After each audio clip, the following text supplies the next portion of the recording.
Oh, Arsenal. What is going on at Arsenal currently? Well, I think it's time to delve into that a little bit. I mean, most of my videos I've done on Manchester United so far, but I think this one specifically deserves just a little check-in with what's going on with Mikel Arteta and his boys over there. So what's really interesting is obviously Arsenal drew. They flopped a 2-0 lead against Wolves the other day, which me being a Man United fan is absolutely hilarious regardless. Also, me knowing a bunch of Arsenal fans as well and seeing the meltdown over there, over that way, is also hilarious. But I think there are reasons as to why this meltdown possibly could be happening, and we could be seeing a complete collapse and City come through and win the title. But I think there's some reasons that are not quite being picked up on, which is also understandable. Now, I think what we've seen over Arsenal in the last few weeks is they've won 2 games in the last 8 in the Premier League, which firstly is poor. It's not title form anyway. But I think the important thing to remember is how they've lost these points, how they've lost these games, how they've drawn these games.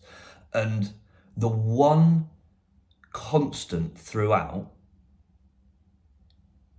is Arteta's attitude and Arteta's mood and what he's showing on the touchline. There is a nervousness there.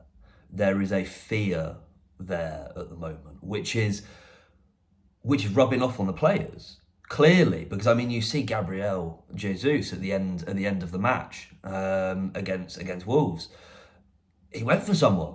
There was anger there. There was frustration. Now, don't get me wrong. Anger and frustration can be brilliant psychologically if you use it in the right ways. But then seeing that at the end, I mean, he's throwing his toys out of the pram. It's not what you really want to see from a team that is trying to go and win a title. There's no composure. There needs to be ice in the veins. But you also go back to the Manchester United loss. Gabriel went for Maguire. Now, people kind of heralded that as like, yeah, he's got some passion, amazing, great, fantastic, we'll be fine. But what I saw there was someone who is not regulated. They are not able to regulate their emotions. Now, we've seen this from Arsenal in seasons gone by. They've come second 3 years in a row. And every single season, there is an emotional collapse from Arsenal, which I think is stemming from, well, firstly, the fans as well, let's be honest, but also stemming from the manager. Now, there is a really interesting psychological process that kind of goes on between human beings. It's something that we're not consciously aware of, but it happens. And it starts from when you're really, really young. And this process is called co-regulation. Now, co-regulation is a really, really important process because the thing is, it allows you and teaches you from when you're a baby or when you're really small to regulate your emotions, because you don't have the capacity to regulate your own emotions, regulate anger, sadness, crying when you're small.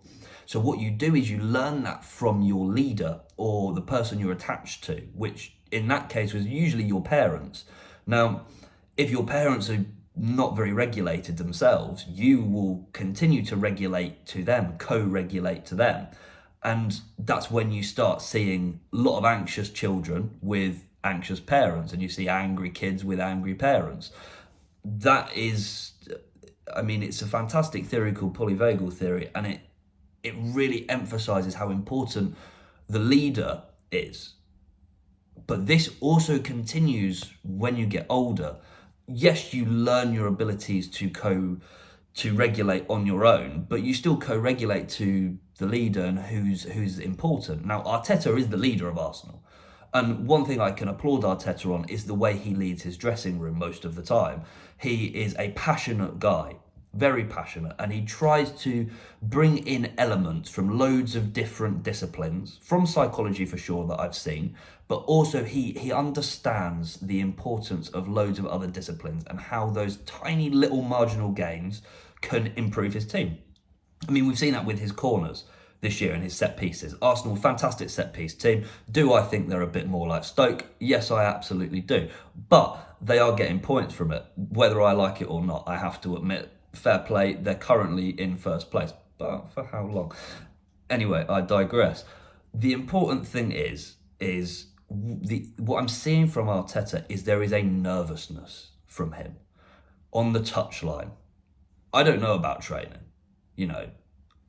Arsenal have come second for the last few years. There will be a nervousness because they know they have to get this over the line this year. The Arsenal fans know they have to get this over the line this year. There is a nervousness around that place, especially with City breathing down your neck, who are regulated to one of the calmest managers that you can say there is on the planet. I mean, Pep is a fantastic manager. He's calm, which is, I think, arguably his greatest trait. Obviously, last season we saw a little bit of a mini Man City meltdown, but to be fair, through the majority of it, Pep stayed fairly calm. But Arteta right now, there was a meltdown against United. You saw him compared to Carrick on the touchline at that Manchester United-Arsenal match was a stark difference. There was a coldness from Michael Carrick, and that's what we're seeing from him at the moment. And I think that's what's helping Manchester United perform the way they're performing at the moment. But Arteta, it's getting to the business end of the season. Naturally, there's going to be nerves, but how well can you hold your nerve? How well can you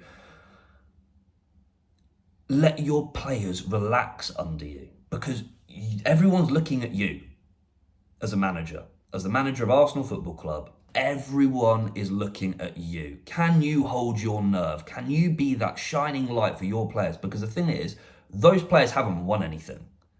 Arteta's won a Premier League with City, fine. He's never done it himself on his own. But he should know what that feeling is like, and he needs to take on what he has learned from Pep Guardiola and be able to regulate his own emotions. There are emotional outbursts from his players at the moment, and I really believe that is coming from the nervousness around the stadium. Now, I don't think the Arsenal fans help at all, because they are a fan base that is desperate. And you can tell in those fan cams, when you talk to an Arsenal fan, there is a desperation. It's so reactionary. They want to get this over the line. And if they don't, it's like, Arteta out, oh my word, this is awful. This is the worst thing we could possibly see. This is the worst thing we could possibly imagine. How can we come second 4 years in a row? And that will be rubbing off on the players. It'll be rubbing off on Arteta as well. And that's important to remember. They are so reactionary, and it is a problem. And that's rubbing off on the players. And the players, now you're seeing that collapse and that meltdown happen in real time. Those players are co-regulating to Arteta, who may be co-regulating to the fan base, but the players also may be co-regulating to that fan base. There is a nervousness there. They need to be able to regulate their own emotions, because the thing is, there is not a coldness on the pitch. They go 2-0 up against Wolves. It should be done. We'll shut this off now. Game over. Easy. But they go one more down and then they try and defend, and it becomes rash. You see Raya come out to punch that ball. Rash decision. There was a nervousness, there was a panic, and this is where I believe the Arsenal collapse happens. There will be more results like this. Yes, they'll still win a few games because they are a good footballing team. They will still get results. Of course they will. But if you keep it close to Arsenal, if you keep it, 1-0 or 2-1, or they're one goal in front of you with the last 20 minutes left, there will be panic there. And that is where you will start seeing a collapse, because they will not be able to regulate their own emotions. Now, fair play to Arsenal. If you manage to get this over the line and you are able to stay calm in these really precious situations, then they could be on their way to becoming a fantastic footballing team. But I'm not seeing that yet. And I think the most important thing to remember is, from all of the greatest Premier League teams that you have seen, from the Manchester Uniteds under Sir Alex, from the Cities under Pep, from Chelsea's Jose team, there was a coldness to them. Regardless of whatever the result might be in the last 10 or 15 minutes, they will see it out, or they will go back and they will fight and go get another goal, and they will go win the game, they will get a point, they will draw. Now, Arsenal, I don't see that at the moment. There is not an emotional maturity in that team to go and win this Premier League. Whereas City do have that, but City also have a manager who they can co-regulate to and say, okay, right, so he's calm. Oh my word, right, okay, I see that calmness. Now that calmness is important, because those players will see that calmness and they will also slowly kind of come from up here, maybe a bit of anger, maybe a bit of anxiety, and they will slowly come all the way back down here. And co-regulation is such an important process, especially in sport, and I think it doesn't get highlighted anywhere near enough. The leader is so important, and this is where managers get paid the big bucks. And to be fair to Pep Guardiola, that is why he got paid big bucks. I mean, you saw what happened with Kevin Keegan and Newcastle back in the day. That meltdown happened. Newcastle fell apart. You didn't see what was happening in training, but were the players co-regulating to the manager, who was stressed, who was anxious, who was worried about Manchester United, who were catching them? You don't know what's happening in training. And if that manager is showing that anxiety, that fear, then the players are also going to feel that as well. And you cannot be doing that as a leader of a football club, especially a football club who's aiming to win something for the first time in however long it's been for Arsenal. Premier League title in what is almost 20 odd, or is more than 20 odd years. Now, I think this is where you will start seeing City come back. Let's see what happens this weekend with City. Can they co-regulate to Pep? Can they regulate their emotions and get the job done? This is the business end of the season. It's about getting the job done. It's not about being as sexy and as brilliant footballers as they are. It's about getting the job done. And that is what high performance sport is all about. That's why these managers get paid the big bucks. It's simple as that. And it'll be very interesting to see how the rest of this Premier League season plays out. But I was here and I was saying it. Are Arsenal falling apart because of they can't regulate their emotions? The psychology of football is incredibly interesting. But anyway, I'll catch you guys in the next video. Please, if you enjoyed this in-depth explanation into why co-regulation was really important, please drop me a like, drop me a subscribe. Anyone who wants to get involved in the comments as well, that'd be really interesting. I'd love to have a bit of a discussion in there as well. Love to hear your guys' thoughts along the way. And I will see you guys in the next video.